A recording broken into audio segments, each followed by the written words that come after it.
and this woman, it was sort of like a shrink and a massage at the same time. She was talking to me and I was expressing and telling her what was going on. And she said, did you ever think about writing to your brother? She felt like I was holding on to anger because my brother left me, right?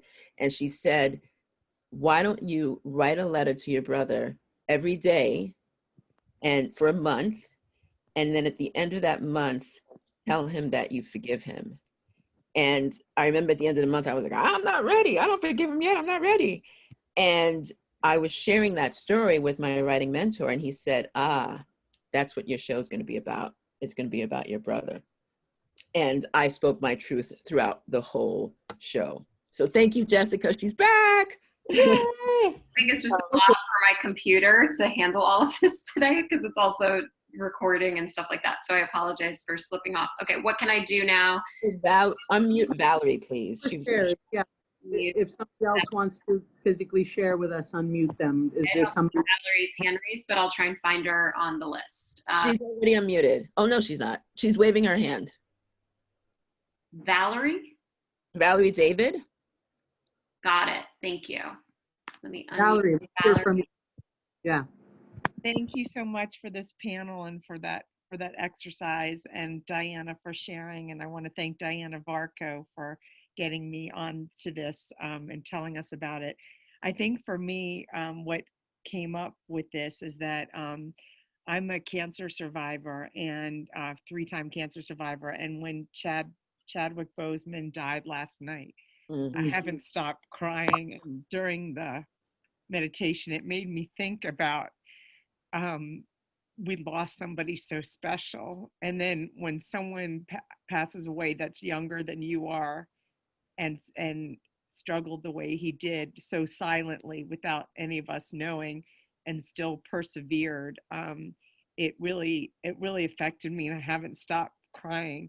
And it really brought me such peace, because my show is called The Pink Hulk, Finding the Superhero Within. And all the Marvel and DC superheroes were born out of tragedy. They became superheroes out of tragic circumstances, such as with him and his father dying, and he died in his arms, and the Black Panther, and even Batman, his parents were killed in front of him.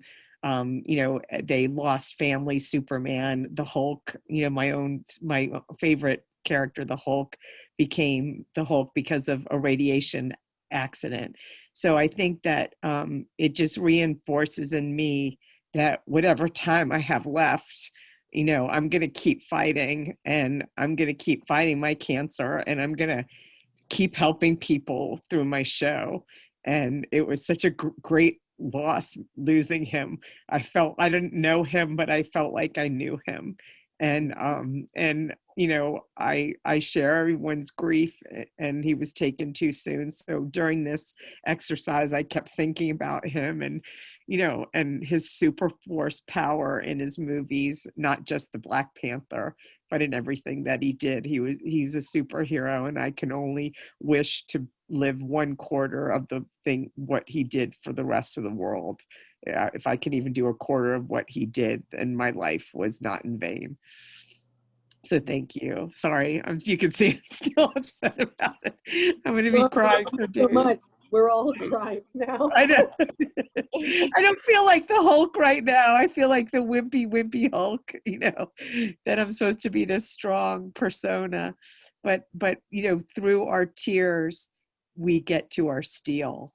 And that was what someone told me who passed away from cancer. And I never forgot that. Being vulnerable and having tears doesn't make you any weaker of a person. It makes you stronger. Exactly. So I'm using my tears to get to the steel, and I'll get back to that steel. So thank you so much. Thank you, Valerie. And before we have another share, that's something, cancer, unfortunately, is something, I don't think there's anybody who doesn't know somebody who has either had it or have a very close friend or family member who has. So it's a very important story to share, and your strength and your insight will absolutely affect and help others.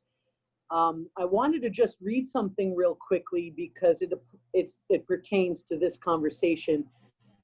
So we've been talking about this, you know, artists as activists, and yesterday randomly I came across something from an artist. I don't know if any of you, her name is Nadia Tolokonnikova, a Russian conceptual artist and political activist, and she's the founding member of an organization called Pussy Riot, which is the world's most prominent feminist protest art collective.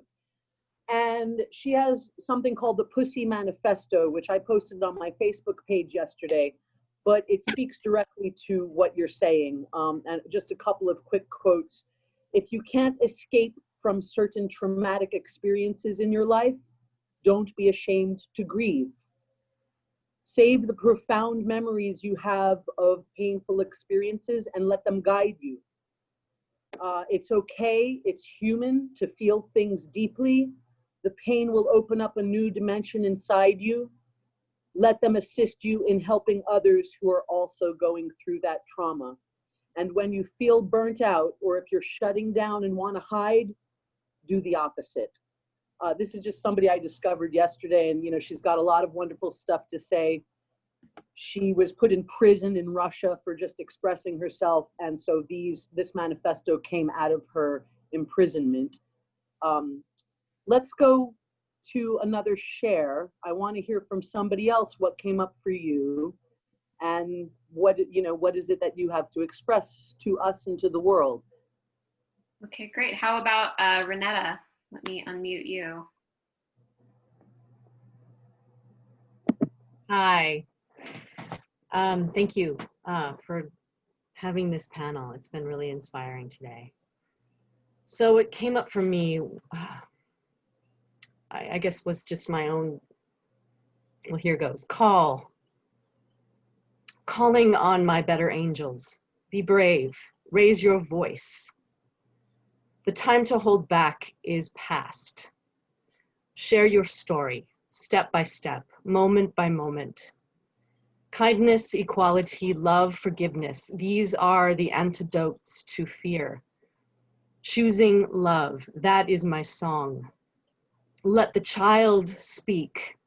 See the world through the innocence, the harsh reality of knowing that humanity is cruel, and now is the time to shine a light on how we are more the same than we are different. Fight for what is right. Stand for truth, justice, love, and peace. Fear is not an option. Hiding is not an option. Use these tools available to you. Brush off the sadness and channel your righteous anger to grow in love. Well, beautiful. And so similar to everything I just wrote under the exercise. So I think, you know, this just goes to show again how connected we all are, and how artists can bring up these feelings to actually share and make a difference, and it's just invaluable. Yeah, that was really powerful, Renata. You're getting a lot of comments in the chat. Anything else you wish to say or share with us? Let me unmute her again. I had muted her. Sorry. Hang on. Okay. Renata, if you want to select unmute to share any final thoughts. Yeah, I mean, I wrote a show that, you know, that I was going to have a chance to do, and then this pandemic happened, and it's about, it's very timely at the moment of things that are going on right now, and you know, it's just kind of getting over the fear and of the unknown, and being here today and talking to you all and being inspired by you is really helping that movement forward. So I just want to thank you for that. And you know what else? What I said earlier about we don't need permission to perform. Exactly. Exactly. Like what pandemic? I don't know what you're talking about. I'm an artist. You know? I'm an Don't artist. stop me. Yeah. Exactly. Yes. So keep going. Right. And Juliette, that brings us kind of to the, the last bit of lesson that we have for everybody. Oh, hold on a second. Sorry. Can you still see me, hear me? I'm trying to plug in so I don't lose my power.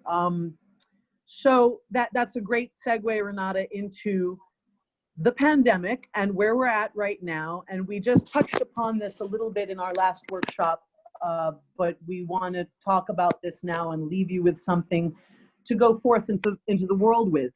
If we can't step into a theater right this moment, how do we keep generating and creating our work, having our voice heard and making a difference?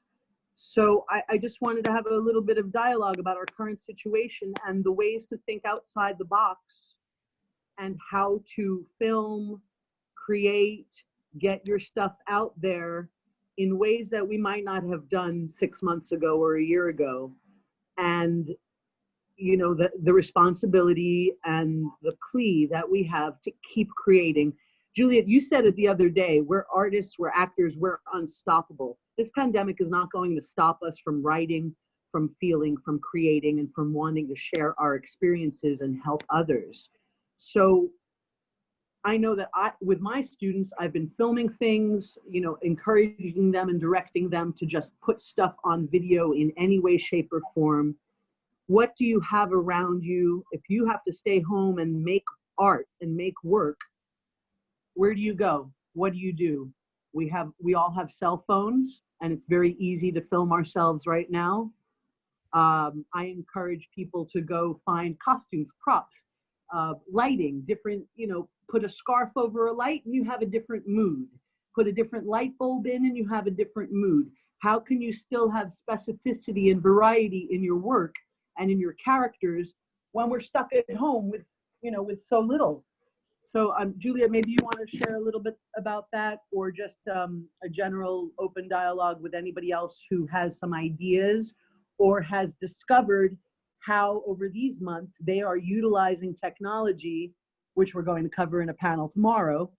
But just for a little, step forward, what are you doing to create work, or what do you want to do now? What ideas do you have that you didn't have a few hours ago on how to keep writing and getting your work out there? Does anybody want to share? Well, yes, why don't we have Rose? Rose raised her hand. Okay, let me find Rose on the list. Rose Weaver. And guys, if you're able to raise your virtual hands, that helps me because it brings you to the top. There we go. Thank you, Rose. Let me unmute you. So because I'm really afraid, I'm 71 years old. I'm a 2-time cancer survivor. I have high blood pressure and type 2 diabetes. The Black woman's story. Okay. So I've started wanting to do something. And so I'm creating something called Don't Take the Memories With You. Our library here in Providence is forming an archive, a COVID-19 archive, and they're asking for people to submit stuff. So I wrote a grant to the humanities to say, I want to tell my story about me being an artist and coming of age at Trinity Repertory Company here in Providence. I want to tell my story about my time in Hollywood. And so I've got all these pictures around me now, and I don't want anybody else to tell my story for me because 9 times out of 10, they're going to get it wrong. I hate to sound pessimistic about that, but the people who've written our history have told it wrong. It's inaccurate. And so I thought, if something happens to me, I don't want my story to be told by someone else. I want to tell it myself. And so I've been creating 3 to 7 minute videos that are a combination of photographs and video clips. I've filmed myself exercising, I've filmed myself cooking, and everything, and I'm putting them all together. I'm learning how to do it, and I can do it. That's great. Thank you. Yeah, and I'm sure that you guys are great too. I really love what you're up to, and I'm so grateful to have known about this. Thank you. Thank you. Thank you for being a part of this.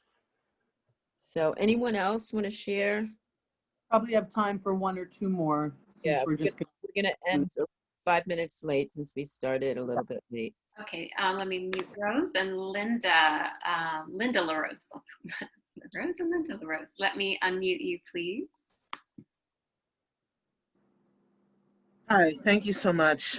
This has been a really wonderful day. It's been wonderful. So I have been working with Sky on creating these video pieces of my poetry, and it's just been very, healing, and just like all this creativity. In the beginning of the pandemic, I mean, I was very shut down. I mean, it was like a shock to my system.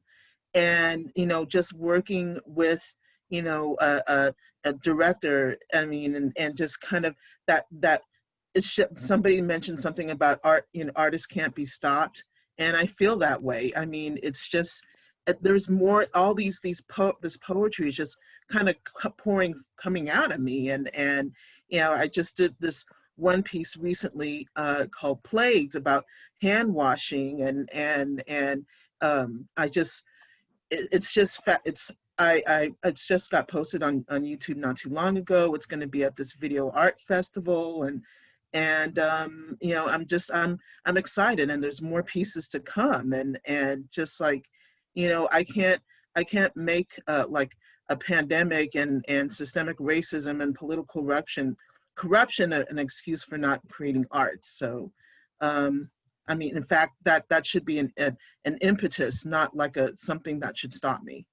So that's it. Yeah, thank you, Linda. I was hoping that you would share, because the work we've been doing together has been so ultra inspiring for me.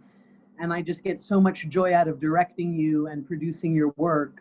Your voice is so strong and powerful. And, I've been encouraging you for a number of years now to just get your stuff out there. And what you've done and how you've been recreating yourself and taking my direction is incredible.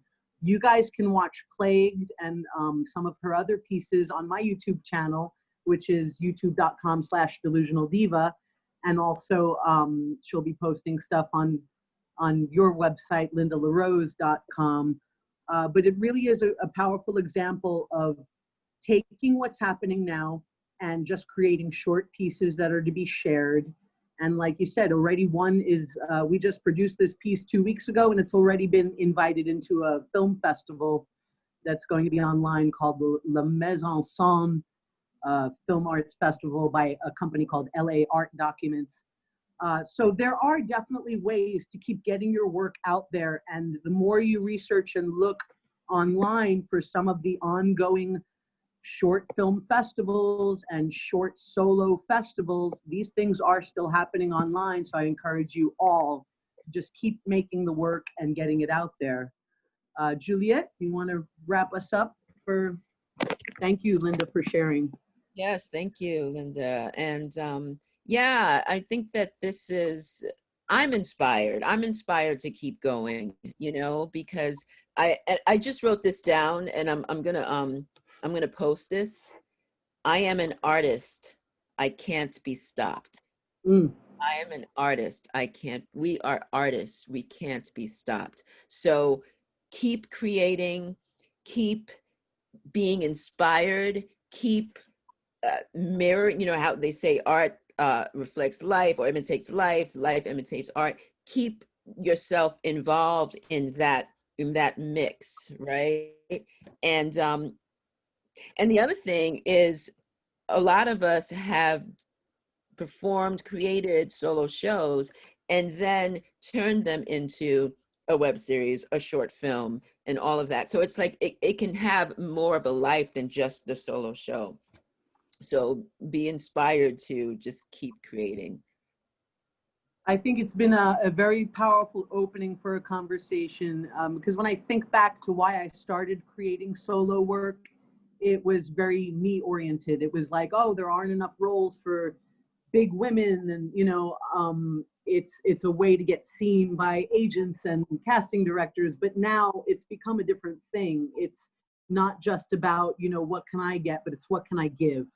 And everybody on this panel, you know, whether you've spoken or chatted in the panel or not, just your presence of being here has been a gift and a giving. And we thank you for joining us, and we encourage you to just, as a means of survival for yourself and for the planet, keep making art, make art, make art, make art. You don't know where it's going to go or who it's going to touch, but all it takes is one person to listen or to watch your thing and set off a movement.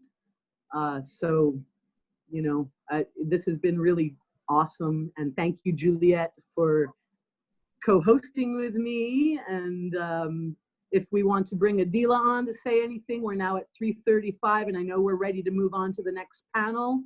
So love you all. Thank you. Thank you so much. It was great, you guys. Thank you so much, Juliette, and thank you, Sky.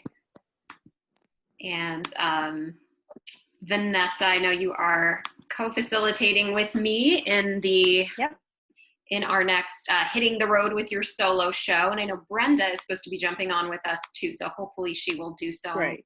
Probably run just a few minutes over as well. And obviously I want to honor everyone's time. So if anybody has to jump off when we were scheduled to end the day, I understand. And I'm trying to record everything on my computer so I can post it later so nobody misses anything.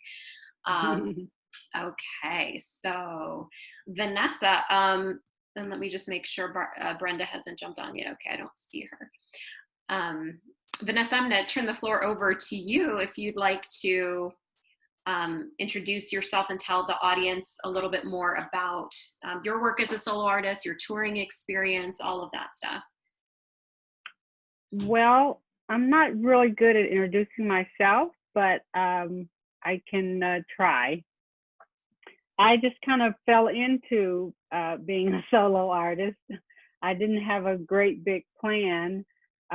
It's just that it happened, and I have this thing where I can hear, but I cannot see, and sometimes I can see, but I cannot hear. So that informs me of how I sort of move. I've been able to tour the first one-woman show that I did, Who Will Sing for Lena, written by Janice Liddell. I've been touring it since about, I think 2009, possibly. I've taken it all the way to India and a couple more places across the United States. I was part of the Women's International Festival. I did it in Edinburgh. And then I was going to do it in London here this year, as a matter of fact. But COVID has canceled that. That kind of gets us into how hitting the road with your show. You know, one of the things that I know from traveling overseas with a show and what that has taught me is you have to be able to do your show anywhere. You have to be able to literally pack it in a bag or not. When I got to Switzerland once, my bag did not arrive. And I had to go through the whole entire show. I was there for a couple of weeks, and I had to do my tech without any of my props or anything. And my clothes and my bag arrived, I think it arrived 2 hours before the show. And I had to pull myself together to do a show for an international audience. So anything can happen on the road. So you really have to be prepared for just about anything. It is no joke. Knowing yourself, as we've discussed, is really, really important to know yourself and to know what's going to work for you and what's not going to work for you, and how you're going to overcome obstacles. So when I'm just going to use Switzerland as an example, because I also did the Edinburgh Fringe Festival, And the Edinburgh Fringe Festival really taught me about getting a package together, being all of my advertising, all of my marketing, even naming my little production company, right? Because you had to have a name. You couldn't just be Vanessa Adams Harris being in the Fringe Festival. You had to be under some type of a production name. And so that's what I was like, oh my God, I don't have a production company. What am I gonna do? And I didn't know, can I be a production company?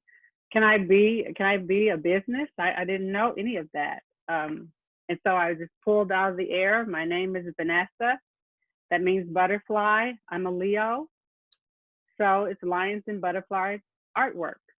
That was my little production name. And I did an LLC and got it hooked up with the state. And that's what I sent to the Fringe Festival. And I was the performer in the one-woman show, Who Will Sing for Lena. But with that came a contract, came sending in your lighting plot, sending in your text sheet, sending in your script, having all that stuff together, which I had already had that stuff together because I had a lighting designer, I had a set designer, I had a director that I had worked with. And so I could literally, and it was my set designer actually who told me that I could do a show without any of my set. And when he told me that, I said, no, you need a set. You know, you need that. Those are like your security blankets. Your set pieces are your security blankets. That's, you know, your show is the table that you sit at or the chair. And I thought, I can't do that without that. And he said, no, you are telling a particular story. And you don't need anything here, actually. You could get out there and tell this story. He said that because of the way the director and we worked together, how we had put that show together so that I covered every part of the stage. So I set spaces of where I was at my mother's house, where I was at the juke joint, where I was at the house, where I was at the mill. All those things gave me such specificity that you could see those things, and in the writing you could see those things. That helped that show really flourish and to be well-rounded. I just did it before COVID. I was in Georgia, Adilah, at Clark Atlanta. Janice had a conference there on women in violence. So I'm real particular about how I do my shows and where I do my shows. And my contract really helps me with that because I'm not an equity actor at all. I work solo.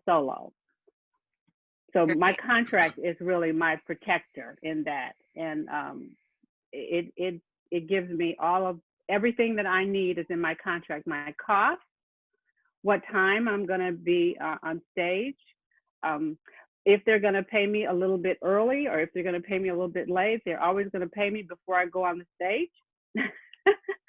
What even my dressing room is going to be like, is it going to be comfortable? And one of the main things I require is that it be just clean. Can it be clean? Even if it's just a closet, can it be clean? Because literally it's been a closet sometimes. But can they just recognize that I'm a woman and I need just certain little things to happen for me, a clean glass and some water and a clean space to get dressed, even if it's backstage behind the curtain in a corner. Can it be a light over there so I can see? And it's really important. Those little things matter to me, and it matters to them when they get my contract and they receive that and they go, oh, okay. And then they call me and we start talking about different things. So, yeah. Good. Thank you, Vanessa. That's such a great way to start off this conversation. I'd love to also, I know we have Adilah, you're going to bonus join us, which is great. And Brenda, you're on the call as well. So Brenda, I'd love to have you tell the audience a little bit about yourself and just a brief synopsis of your own touring history. And then we can really kind of get into the nuts and bolts of this conversation after we also speak with Adilah. Okay, great. Hi, everybody. Let me change it to gallery view so I can see all of you. Hi, how are you?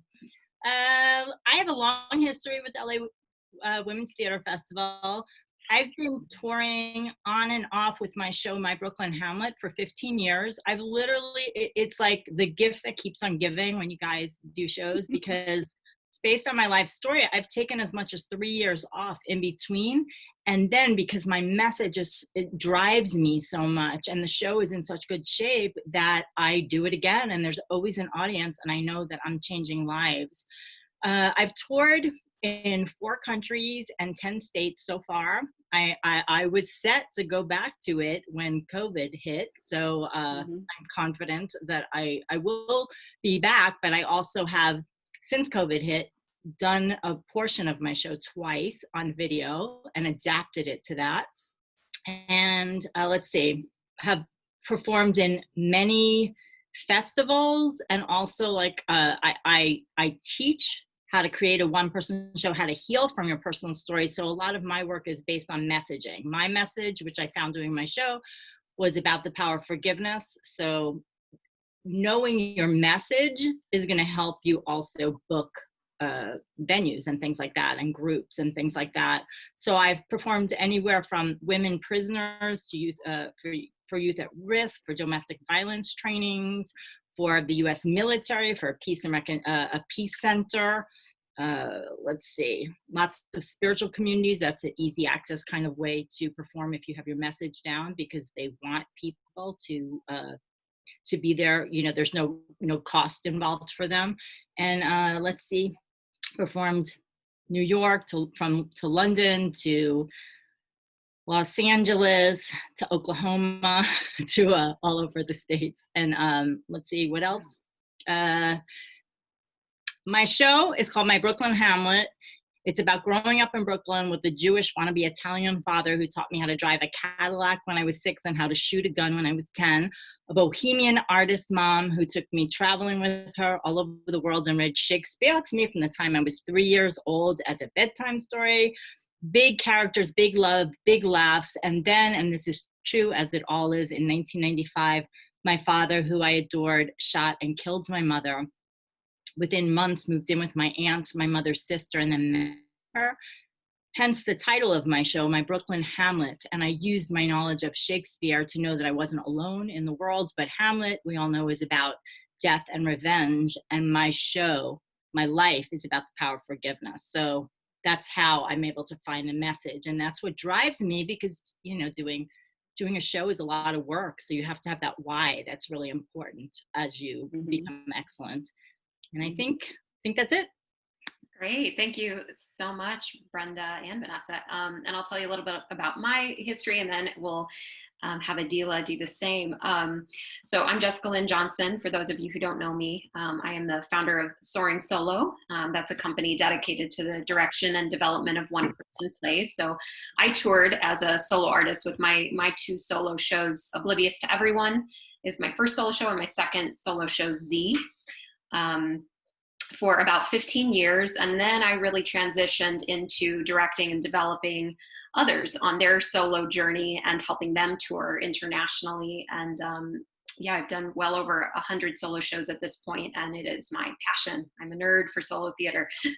So let me think what else I can tell you in terms of background. I think those are pretty much the highlights.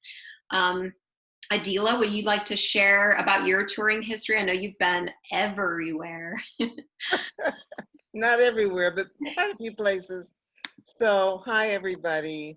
In terms of my solo show, it has now toured 40 states, 3 continents, countless audiences. There's a chapter in my book, On My Own Terms, One Actor's Journey, that's totally dedicated to touring. How many stories I have are just, I can't even count them. So many stories along the way. And I want to back up a little bit, because we're talking about touring. So I want to go back to point A. And for me, point A is really taking a look at what you have. What is your show? Is it well defined? Is it strong? Is it ready for an audience to see? Is it ready for a booking agent or a booking organization or a college or university to book you? Are you ready? So I think we have to be honest with ourselves. Sometimes we say, oh, I want to tour my show, but the show is not ready. And if it's not ready, either you're not going to get bookings, or if you do get bookings and it doesn't go well, you're not going to be well thought of in terms of that whole touring cycle and touring circuit. So you want to make sure that you really are ready. And you also want to make sure that you know who your target audience is. Who do you want to tour with? Who do you want the audience to be? Who do you want to be sitting in their seats? It's not enough to say that you want to tour. You need to know who your market is. Once you know who your market is, then you can pursue that particular market in terms of seeing if you're able to engage those who are in a position to book you, to book your show. So it starts there. So that's what I want to start with, and I'll just throw it back to the rest of you and we can continue forward. But I really do want people to seriously look at that. Whether or not your show is tourable in terms of being ready, in terms of content, in terms of the professionality that you need to have to step out there. I love that. Yeah, just taking a second to think about what is the gift that your show offers and who can you gift with it. You know, I often encourage my clients to create electronic press kits, EPKs. And you got to know what you're selling or what your gift is, what you're offering, so that you can really make your EPK shine with that information, so that the buyers know what they're buying and what the gift is they're offering to their community. Brenda or Vanessa, do either of you want to speak to that part of it? How knowing what the gift is that you're offering and targeting your audiences and all of that? Yeah. So Vanessa here. Part of my background is anthropology and theater. And I really want to give a voice to the history of women's real lives. And that sound in the background is my dog. He has heart congestion, congestive heart failure. And so he's kind of coughing a lot. And so the show that I was talking about was Who Will Sing for Lena is about the first and only woman to be electrocuted by the state of Georgia in 1945 for killing a white man. And I'm raped on stage, and it's just me. So the man who directed me was a white man that directed me. And it was a very unique experience. And it really, I had to unpack a whole lot of stuff because I'm a survivor of sexual molestation in my family. And I had to unpack a whole lot of stuff so that none of that stuff arose in me as I'm performing, because what I like to say and teach as well is that although I might be interesting, it's not my story I'm telling when I am portraying a real live, a historical figure. And all of the work that I do are about historical figures, women. I do Rosa Parks. I do a woman who is a survivor who survived the 1921 Tulsa Race Massacre in 1921. She's about 108 years old now. And I do another historical figure, a woman here in Oklahoma that was an educator and the first African-American woman to be admitted into the University of Oklahoma School of Law in 1952, right? And then I also do working on one more woman that is probably closer to me, which is a woman of Native ancestry and African-American ancestry, but she was enslaved by my tribe, actually. So I try to find in them a purpose that really speaks to me and identifies with me. And I get a lot of input as to whether this show is ready. And normally I get some information on another level that tells me this is the character, this is the way you want to go, and this is what you want to do. And I don't mind revealing those stories because I know that I am being used in those moments. And I want to, and all I'm ever after with my audience is just one heart. I just want one. If I can touch one heart, I've done more than what I thought I could do. When I just was in Atlanta, and as I was taking questions, because I always do a talk back with my shows, a woman came up to me and she revealed that she had never seen what happened to her in front of her until I did what I did on that stage. And she was in full tears. And when that happens, it's not for me to then engage in the tears with her, but to just be with her in that space. And that was a bubble that happened. And she said, "Thank you so much, because you just unfolded everything that happened to me when I was raped." She said, "You just unfolded it, and you spoke about it, and you showed what I felt like." And to me, that was the power in that moment and what I do. So I choose to avail myself to that energy, but there's a whole lot of work that goes into that particular process. Great. Thank you so much, Vanessa. What was that question? Yeah, well, we were just, Is your show ready? Is your show ready? What's the ready? offering? What's the gift? Yeah, there's so much I agree with what Vanessa just said. It's really amazing the impact that you can have with the people that are in the audience. So sometimes it's like you do, because also Adilah was talking about how excellent, you want to be. You want to be ready. It's really true. I find that it's so funny. It's almost like in the beginning, for the most part, people, but I'll speak for myself, think we're better than we are. And then as I go on, I'm like, oh man, I got so much to learn. It's so funny. And it's been such an incredible process, because I don't think, because some of my work has to do with healing from your story and then sharing it and then healing other people. It's like, finding the news out that my mother was killed. I do want to point out one thing. My show is about forgiveness, but it's also about self-forgiveness and setting healthy boundaries, because I also show in my show that I took my dad to court for wrongful death. So that's why I think the domestic violence communities and things like that, it's such an impact there, because also people who sometimes go into those trainings, my own personal process, we all can identify more as a bully or as a victim, and people who go into helping people, sometimes they seem to see my show and they're like, oh my God, I realize I'm in that, that bully mentality. And so my work is so much about looking at all sides of everything. And so what I was going to say is that the process of healing, you don't have to, I don't believe you have to be completely healed from something to start sharing, because a lot of my healing came from exploring, diving into the characters, diving into the character of my father. He could no longer be just the murderer.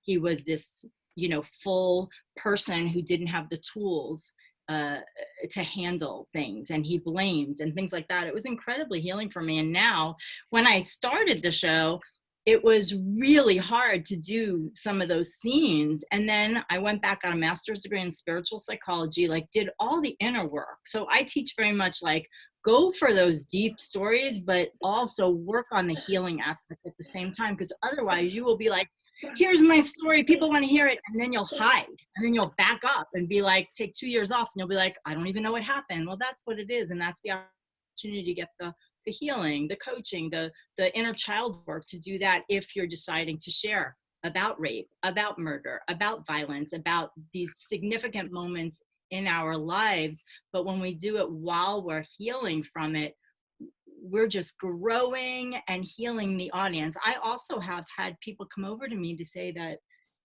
their stepfather killed their mother. I had one woman who her father killed her mother, and by being on stage, and my show is definitely uplifting at the end, she was able to see that there was hope for her, to have joy, to have love in her life again. And the other thing I wanted to say about touring, and what's so great, is that once you have an excellent piece, like Adilah was saying, and all of us, I'm sure, can agree, once you have an excellent piece, there's so much opportunity. So I did my show all those years, and then someone saw me, I pitched it. So I was introduced to someone, and I just pitched literally what I just said at the top of this, 2 minutes. And someone who was also an award-winning storyteller decided that she wanted to produce a show with 3 of us in it, another award-winning actress, and we toured for 1.5 years. And in that case, it wasn't me having to produce and find the places or have a booking agent.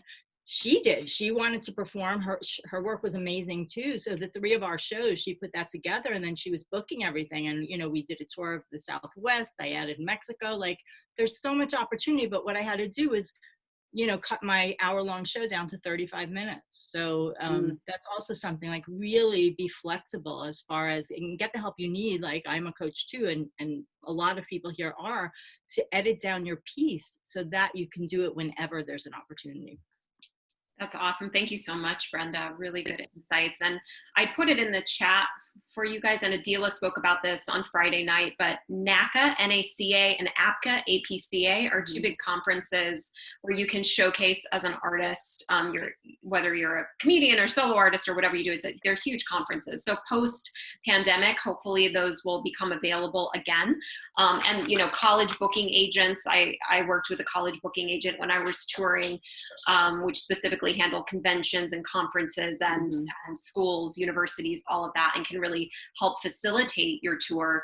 I do have a list of that. So if anybody wants to email me, just email me at soaringsoloartist@gmail.com, or you can fill out one of the contact forms on my website, soaringsolostudios.com, and I'll send you that list. Just remind me that that's what you like, and I'll find it. It's somewhere in my various documents, and I'll email that to you.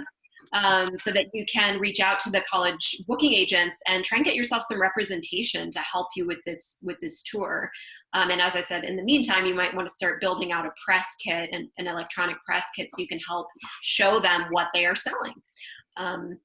I was thinking it might be useful today, since we don't really necessarily know what our audience does and doesn't know about touring. Maybe we could start Q&A early, and then we can pop around and see what it is they want to know about and speak to that. So on that note, if you would like to raise your virtual hands, guys, just again, go down to where it says participants, click on that, and that will give you an option on the right-hand side to raise your virtual hand. And I'll just go in the order that questions are received. So whatever you want to know about the touring process. All right, Renata, let me unmute you. Hi. Someone mentioned the EPK and having that. Can you go a little bit into that? What that means? That's what I was just with the electronic press kit, and we can each kind of speak to how ours are formulated. Got it. And it's been a minute since I utilized mine, because as I said, I've been working more on the direction and development side of things, but just very basic things, you know, the synopsis of your show, action shots of you performing your show, a teaser trailer. Sorry, I'm like simultaneously feeding my puppy and talking to you guys. Multitasking. Sorry if I'm like kind of scared. Right. Yes, your bio, your creative team's bio, obviously what your asking price is and the package that you're offering. When I would tour schools, I would teach how to create your own solo show workshop in conjunction with my show, as well as a talk back with the students. So I had an entire package, and you could purchase different packages. So things like that, those are the types of things that I would say you would want to have in your electronic press kit. Anybody else want to speak to that? Yes, I would say that perhaps having reviews, if the show has been presented already, which theoretically you would think it already has been, then you would want to include any reviews that you may have that are stellar, that really speak to the show, and that will probably support someone in thinking about whether or not they want to hire you to come to their facility or wherever they are. Great. Thank you. The other thing that I would say is it's really good to have at least 2 versions of your show. One that's like your ideal version if you're like at some place for, let's say, 5-6 weeks and they have a budget, or that and you can say this in, you know, as you're reaching out to them or on one of the pages, that I hope I'm not frozen. No, we see you. Okay, good. That you know, you have 2 versions, or usually you'll ask them some questions so you'll know what they can do. But you do really, if you want to work all the time, you want to have a version that is super low tech. Like literally I have this picture in the background. That is what I start my one woman show with. But what I did, like that's my main set piece. That's a painting of my mother, but I have a giclée. I roll it up and I take it on the airplane or in the car, and I can always find a backing, right? That's the low tech. Other times I've had, beautiful projectors and rear screen projection and stuff like that. But low tech, I have that and maybe a picture of my father, but sometimes not, because I learned one time when I went to a conference center and I had slides of my father, and then their lights and sounds went out, and that's when I learned that I could really do it bare bones. So don't be tied to like, I must have that spotlight. I have Shakespeare in my show in like 5 places, and I was so tied to I must have that spotlight, and then the lights went out, and I'm like, guess what? It was successful. I didn't need that spotlight. So it's like that want list, and then know to work around the people who you're working for. Brenda, that's a really good point. With my contract in my tech writer that I have, there are 2 versions. There's an A list and a B list. So if it's a high-tech, really hotshot venue that I'm going to, I'll expect that they can give me everything. But also in the other version that I have, it's very minimal. And there are just a few things that I absolutely feel like I have to have. I've got to have a coat rack. I've got to have a table. I've got to have a podium. I've got to have a chair. So there's certain things that are very, very basic. And if you let them know in advance what you need, and that should be on your tech writer that is there well before you are, then they can hunt down everything that you need depending on what your show is and what the show's needs are. That's a very good point. And also having 2 versions, because sometimes people don't want the whole show. Sometimes they do, sometimes they don't. It just depends on where you're going. Right, and I'll just say, being able to have that dialogue with them about what is it that they're looking for, because sometimes if you're referred to them and they want this, they want that show, that the person that saw you do a show, that's what they want, but then that's really not feasible for them to have that, then be able to negotiate around that so that you can still get the gig. Exactly, because sometimes they may not have what your fee is. So Right. I've had to do that. I've had to adjust. There have been some venues that say, oh my God, we don't have that in our budget. Then I might say, okay, well, what do you have in your budget? Then I might say, okay, instead of me presenting my 7 historical African-American figures, let's talk about me doing 3. Right. And let's have our post-performance discussion and whatever else it is that we negotiate, so that sometimes you can really work with whatever they have and everybody wins. Right. And then the next time they're thinking to bring someone in, guess who they're going to think about bringing in? Yeah, and I wanted to address this question. Should you develop a 35-minute version and an hour version? Is that there's 2 versions? I would say there's 2 versions, one that's techie, like what you want, and one without it. And then I have literally performed anywhere from 2 minutes for like an opportunity to just promote it in a media event to an hour and 15 minutes. And so I've done 8 minutes at a convention center because it was alongside some other people, and I really didn't want to go down to 8 minutes, but I did work, and that takes excellence too, and that's why you really do want an outer eye on your work for that. And I've done 15 minutes, and the first time I did 10 minutes of it and knew I could actually get paid well was because someone wanted me, they saw my whole show. I did it at a conference. They said they wanted me to come in and do the show, but it was like a small domestic violence training for 8 people, and they only had, I think it was $150. And I really wanted to reach that community. And I said, well, I can do 10 minutes of the show and maybe a 5-minute Q&A.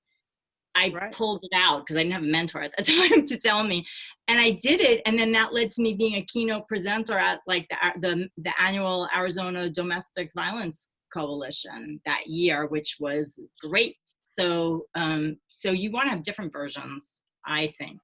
And that's one thing I've worked with clients on in the beginning. They're like, oh, I've got, 2 hours of material. And it's like, you know what, you can do that if it's excellent and you're renting your own space, but you usually you'd have to really have the reviews to back that up to have anyone produce you to have it that long, because like fringe festivals usually you 1 hour or a little less. Right. And something I wanted to add to this conversation is, I think, not that there's anything wrong with expecting to get paid right out the gate, but I do find that oftentimes building your solo theater resume first is going to really help navigate and just raise the price point for your show and the overall value of your show. So, you know, doing the festival circuit is such a great way to, you know, like the Fringes and LA Women's Theater Festival and these things that have notoriety and are recognizable. So you're building your resume, and the schools or conferences know that they're not kind of taking a chance on something that's brand new that hasn't been tested, tried and true.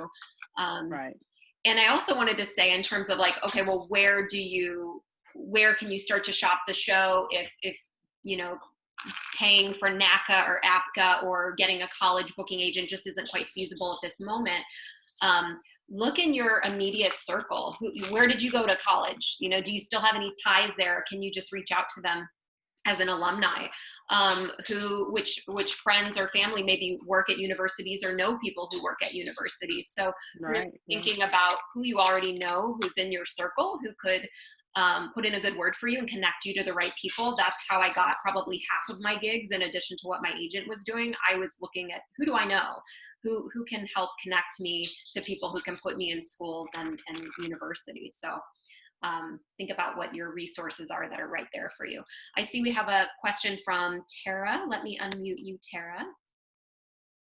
Hi, yeah, thank you so much. This panel, by the way, is just so amazing. And I'm one of the many people who appreciate it. But yeah, I have a question. I've been able to tour my show with Fringes, like domestically and internationally, for about 2 years or so. And the booking is the hardest part. I would love to hear more about how we get booking agents, and whether there are other touring circuits outside of Fringe that we should look at, maybe even outside of Fringe and college that we should look at. Is there something else that we're not aware of? But yeah, so booking agents and circuits that we could tap.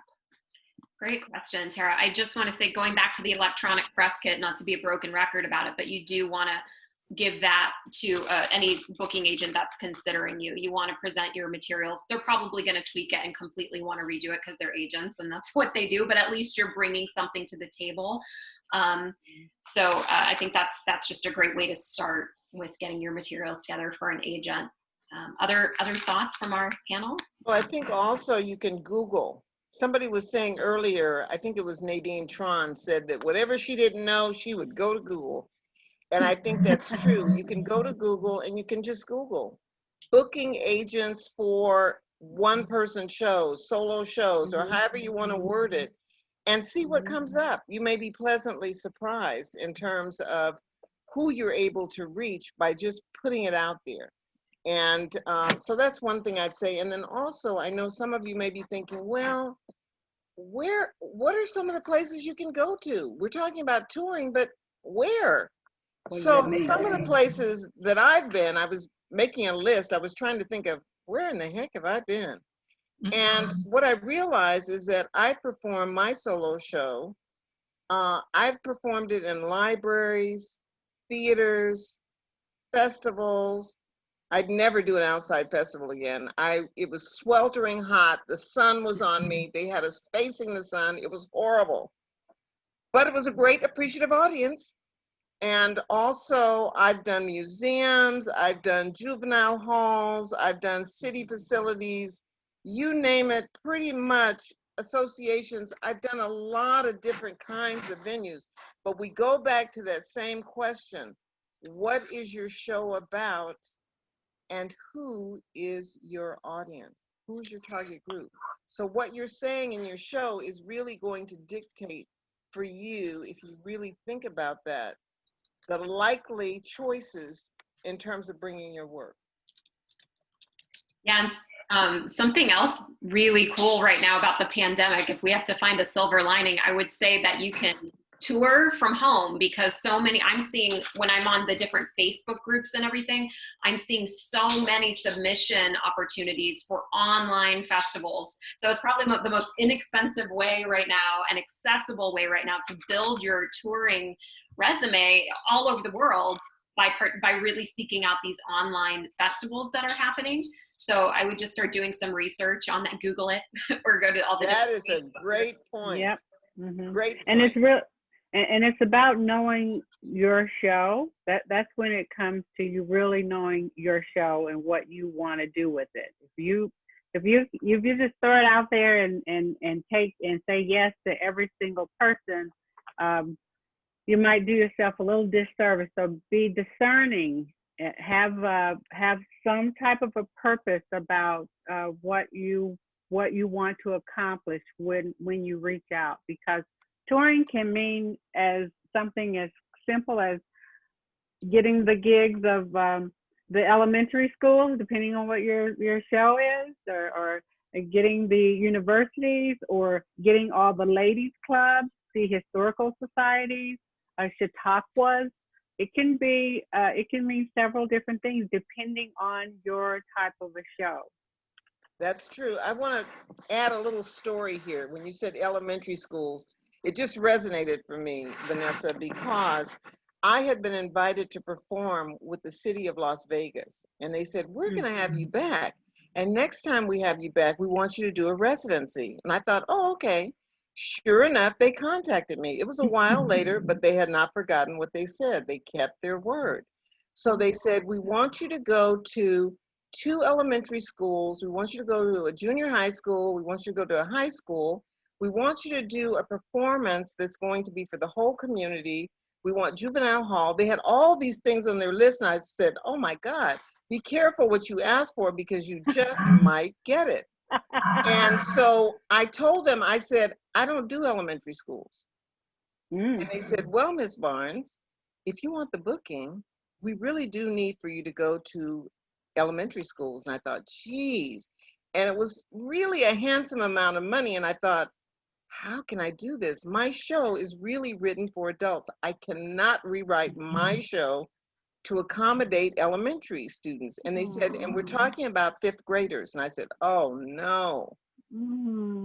So then I thought about it and I said, okay. And this is where flexibility, creativity, ingenuity all comes in. Yes. Because I said, okay, then since I have to do this, if I want this booking, then what I'm going to do is only present 3 of my women. I will do Sojourner Truth, Harriet Tubman, and I will do Maya Angelou. So that's what I did. So when I got to Harriet Tubman, I decided I better have an engagement with these kids. They're all sitting on the floor, cross-legged. And I said, when I got to Harriet Tubman, I said, now Harriet Tubman was a conductor on the Underground Railroad. I said, was that like Amtrak? Oh, no, that was not like Amtrak. So I began to really see there was a way I could engage them, and I didn't have to change the language. And not only that, at the end, when I got to Maya, I said, Maya did not speak for a number of years because someone had touched her in a bad way, and he was killed. And she felt very guilty about that. So for a number of years, she walked around with a little tablet, little pencil, and she would not speak. And then finally, her teacher, one of her teachers said, I will no longer communicate with you like that. You must use your voice. I must hear you talk. And she began to. So I said to these 5th graders, I said, so if anyone ever touches you in a bad way, make sure you tell somebody about that.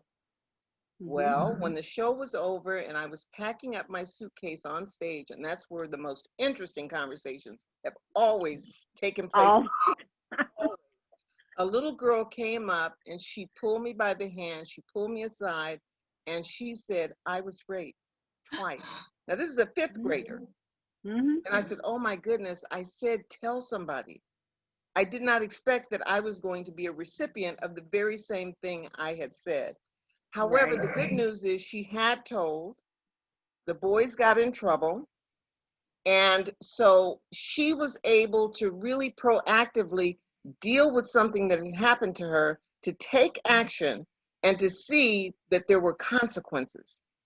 So we had a beautiful conversation afterwards. And I shared with her, if anyone's ever made you feel dirty or you felt somehow that you're unclean or whatever, know that it really was not your fault and you did the right thing. You told and they got in trouble. And please try not to be in a situation again where it might happen again, because it happened twice. And so I say that story to say, number one, that we have to be flexible enough that sometimes we just have to be creative. If I hadn't been open and I just passed up the booking, I never would have learned that I could have performed for 5th graders, nor would I have had the experience of hearing from a 5th grader who was doing her healing. Exactly. That's such a beautiful story, Adilah. Wow. It was an amazing experience. The other thing, the thing I wanted to say, I mean, it's so amazing when we really just are opened up, and then share from our hearts, whether it's our story or someone else's story, and the courage it takes for that. I was going to touch on touring and stuff like that, and the electronic press kit.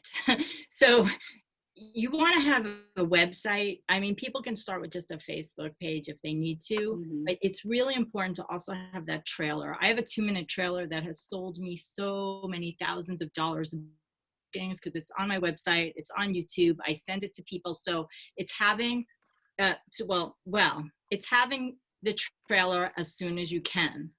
It is having that synopsis, thing else, and there was something else I was going to say. The thing about having a booking agent, first of all, you can meet booking agents, in the land, in the time before COVID. If you went to a fringe festival, let's say, like I have, there's so many performers there, so you ask around, and that's how you find out who's representing who, and not only who's representing who, but are they getting you bookings? Because I had a booking agent for a while that I had seen at a conference in Phoenix. And then when I moved back to LA, she was in LA, and basically I feel like it's like having an agent. They do 10% of the work. And so if they're not in the mix of things, they're not, in my experience, they're not necessarily, if you're not the first priority and you're not making a lot of money for them because you have all those reviews and your tried and true ticket sales, they're not going to be spending a lot of time on what you have. What I did do though with this woman is she ended up, because it's sometimes uncomfortable to talk about your fees. It is for me still. And she raised my fees. At that point, and I am different. I do sliding scale. I always get paid now, but I do sliding scale. I do, depending on what the organization is, I do, portion of the door. I get paid outright. And she got, split the door. She got me from, I think I had gotten it to 2,500 per performance for an organization, and she got me 3,500. So I was already recommended, but I gave it to her to negotiate it for me, and she negotiated it for I think 10% versus 20% if she would have found it. So I also talked to a lot of playwrights, and it's like, just know you are the best person to sell yourself. So it's not like, oh, I've got a booking agent and then they just book me. That's not my experience. And it's good to have a buffer. It's good to have someone who does the negotiating for you, because then you're not really the one who has to say yay or nay or, feel badly if they can't give you what you feel your show is worth. So I have found that having a booking manager, which my niece was from the beginning of our show for a very long time, probably through maybe our 30th state or 35th state. And so that way she was the one. I was the good cop, she was the bad cop. So there is something to be said about having someone, if you're able and if you want to do that, to do the negotiating for you.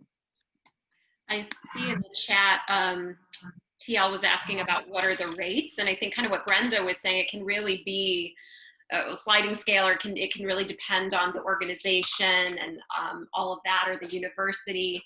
And but I would say, really looking at, well, what are you spending to invest in having your show directed, in also things to consider. Are you having to travel, or are they covering your travel? Are they covering your lodging? Are they covering your food and just giving you some sort of stipend for that? Because these are all things you want to factor in. I know at the very beginning when I was doing local tours in New York City and just like popping over to Jersey or things like that, I was only charging probably $500, $550, something like, like that. And then when my agent a few years ago had raised my rate to nearly $3,000 per booking, and that was several years ago. So now I'm sure, the going rate is much higher than that. But then again, if things are happening online, which for the foreseeable future they may be, then that could change everything, because now maybe you're doing it from home. But I guess my main point is really assessing with every individual booking, is this an institution that has money to spend, that can pay you in a good way? Is this an institution that maybe is a nonprofit or something that they really don't have a lot of funds, but you believe in what they're doing, and so maybe you would work something out with them that feels good to you and honors your talents, but also is feasible for them. So I think there's not a blanket statement or one number. It really has to be assessed case by case. I agree. There's so many factors involved in terms of doing whatever it is you do. When I first began my show, I had received a grant from the Department of Cultural Affairs in Los Angeles. And in the grant proposal, I told them that I would tour around town, Los Angeles, to 5 senior citizen centers. And that's how I began. So I guess it was a tour in the beginning. And so from there were seniors who said, "Oh, baby, young people need to see this too." Or they'd say, "How about coming to my church?" And so I began to see from those 5 senior citizen centers that I really did have a target market that could turn me on to still more performances. And I shudder to think what I allowed myself to receive the first time from the first seniors. It was so little. But I was getting paid to do it, and I really wanted to do it for the seniors.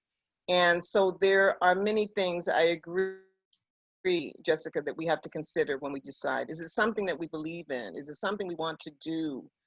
Does the institution have a lot of money, tons of money, and they can afford it? There are a lot of things to consider.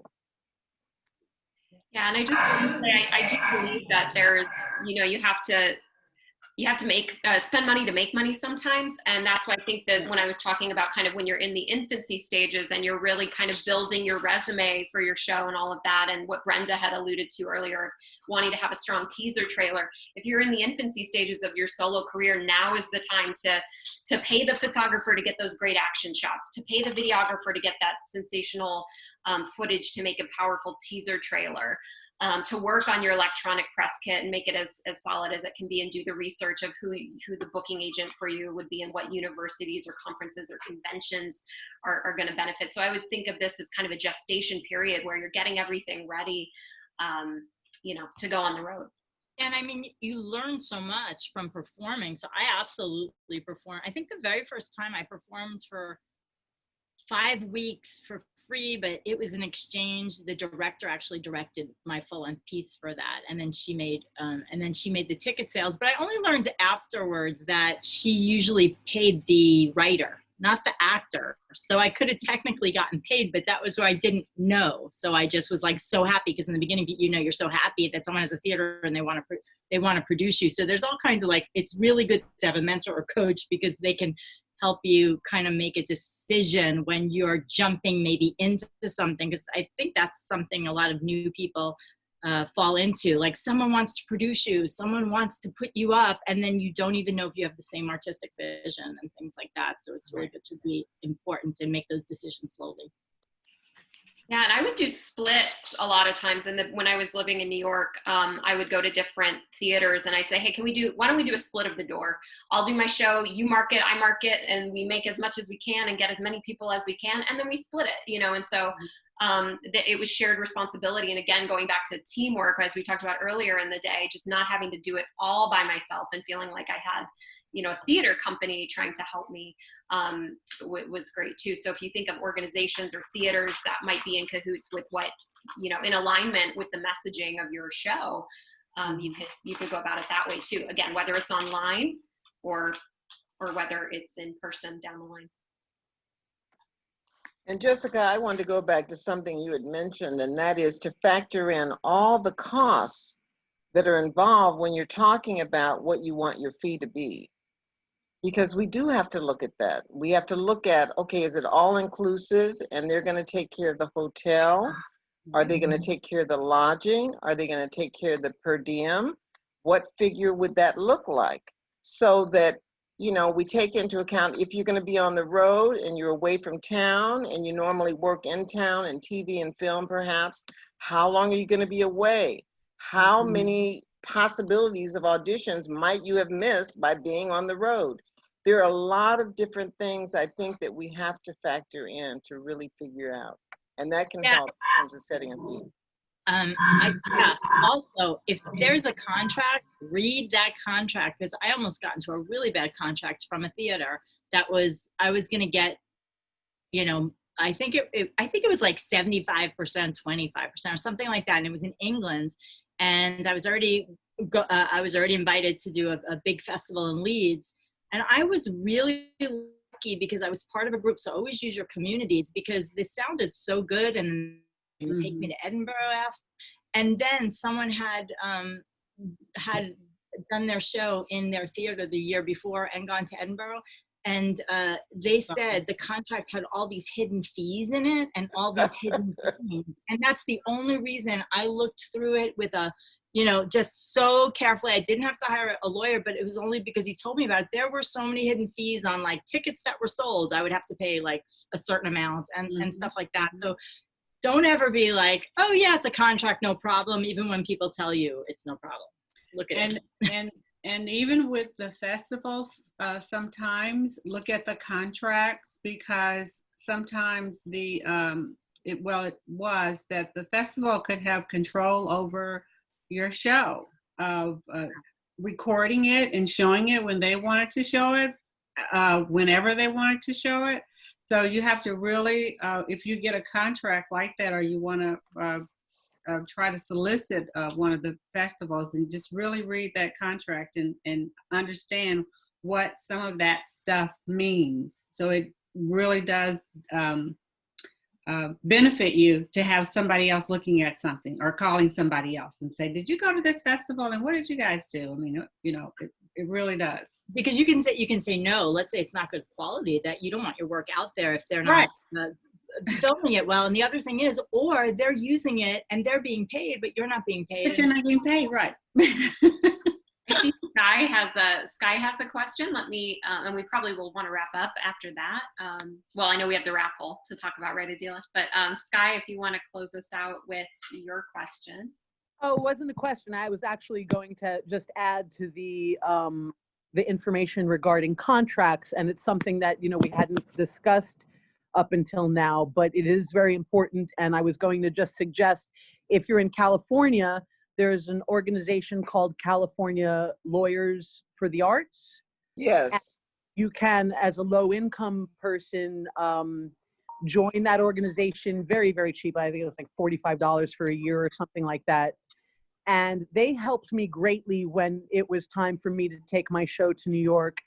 And I had hired a director who had just all this stuff and contracts that I didn't understand. I got free assistance from professional lawyers by being part of that organization, who went bit by bit through the contract and helped me every step of the way to make sure that I was comfortable with what I was signing and how we were sharing the rights to, you know, specific things. You want to make sure that you maintain intellectual property to all of your material, and that whoever is working with you is in line with that. So, because they may, you know, if you get famous or something and you're doing a show, they might go, well, I did that. And you want to make sure you're very, very clear. So I'm glad you guys brought that up. And I just wanted to add that, you know, to the conversation. Exactly. Very good. Yeah, and in my case, I always have my own contract. And if they want to have theirs too, great. We'll have two contracts. That's right. I always have my own. It's got my tech writer, that A and B list that I talked about earlier. It's got all the particulars. I want to make sure that whatever it is that I feel like I need to say, it's in that contract and we both sign it. So there are no surprises on either side. And one thing in particular that I have always felt very strongly about is not allowing videotaping. Because I don't know what they're going to do with the tape after I've done the show. Right. I want to have control of my intellectual property and my physical show. Right. So that is not allowed at all. No videotaping. Right. Yeah, it's interesting because in the side here, people are saying that there are some festivals that record all shows. Yeah, record all So, shows, right. Are you allowed to say no? Because that's really something. Wow. We'd have to negotiate that. Yeah. Well, that's another question again with equity and SAG, because if you're a member of either, they have very specific rules about videotaping, even though it's your own material. You're not allowed to share, post, do anything if you're on an equity contract. And you can use it for promotion to send it to other artistic directors for people to view it privately, but it goes into a whole set of rules about whether or not you're actually allowed by the unions to videotape and use your work. If you're SAG after, you can't, put stuff up. I have a plane going by. But I think when it comes to colleges and universities, they're exempt from that. But I know that you still, in some cases, you may still want to use the union. I am an Actors Equity Association member. So when I did A Raisin in the Sun 2 years ago at my alma mater, UC Santa Cruz, I didn't have to do it, but I said, I want a guest contract. So the guest contract had to come through Actors Equity. And so we were able to negotiate an incredibly generous contract at my alma mater. And I had the protection of my union. They paid into welfare, pension, the whole shebang. It was fantastic. So it just depends. All right, I just want to honor everyone's time. I know we're coming up on time here. We're a little past time. So Adilah, did we want to talk about the raffle one last time before tomorrow's offering, or are you complete with that? I think that we've done it. You've put it on the screen, the chat room, so people can go back and see what all the prizes are. The only things that I did not mention were, number one, it's going to take place after our second session tomorrow at the end of the weekend, end of the day, and that'll be at 4:30. Also, you do not have to be present to win. So, excuse me, we'll make note of the names of the winners, and if that person is not on, for some reason, we'll make sure that we contact the person, because not everybody's going to be able to be with us today and tomorrow, and yet they may still want to have tickets. So you don't have to be present to win, which is unusual. Usually it has to be that way with us, but we're not going to do it this weekend because it's a whole weekend and we're virtual. Great. And do you want to say what we're doing tomorrow in terms of, I'll try and look at the calendar too, but let's see. So tomorrow. Yes. Tomorrow, we're going to start from 2 to 3. We're going to do Empowered Women Crafting a Solo Career. I will be moderating. Vanessa, who is here now, she'll be on the panel. Juliette Jeffers, Jessica, you're going to be on it. Florence LaRue of the Fifth Dimension. Many of you may remember her if you're old enough. Dina Maroney and Terry Silverman. And then we'll conclude with Moving Forward, Embracing Technology in the New Normal. That's from 3 until 4. And then we'll do a Q&A to kind of wrap up the whole weekend. And so if you have some burning questions that you've not been able to ask during the time of a particular workshop or panel, save your questions or comments. And then we'll end at 4:30 with our raffle. So we've got a full weekend. It's very exciting. Thank you so much, Adilah. Thank you to all of the panelists for your rich information. Please put your contact information, if you're comfortable with that, in the chat so everyone can reach out to you for further information. Thank you to everybody who showed up today on Zoom. I hope you're returning tomorrow. It's going to be a jam-packed sessions with more information. And then Tara, I did see your question in the chat about how did we each get our agents. So yeah, so that might be something to email everyone about. And as I said earlier, if you go to soaringSoloStudios.com, you can fill out a contact form with whatever your question is, and I'll get back to you as soon as I can with any questions you have to follow up from this. So thank you all so very much, and looking forward to tomorrow. Enjoy the rest Yeah. of your Saturday. Thank you, everyone, for being with us. Signing off.